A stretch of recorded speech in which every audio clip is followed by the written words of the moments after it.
জড়িত থাকতে লাগে কি হৈছে ইয়াতে এটা কৰে বাহৰ গাড়ি যায় ইয়াৰ পৰা এটা কৰে গাড়ি পৰা ৩০০০ টাকা লয় এটা গাড়ি লোড করে কিমান ফ্যামিলি বাঁচে এটা গাড়ি যে এজন মানুষ কাম করে এজন মানুষ ঘৰত ৫জন পৰিয়াল থাকে না থাকে এটা করে যদি ১০জন মানুষ কাম করে তাহলে কিমান ফ্যামিলি বাঁচে তার আর ইয়াতে গুন্ডাগিরি ভাই আছে এখানে যদি ডিপুটি যদি বন্ধ হয়ে যায় তেনেহলে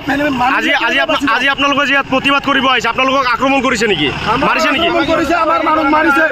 মাৰি কিনে কাণ ফটাই দিছে কোনে মাৰিছে এইটো কোনে মাৰিছে গুণ্ডাবিলাক কোন হয় পুলিচ লৈ গৈছে গুণ্ডাবিলাক কোন হয় মই নাজানো পুলিচ লৈ গৈছে তাক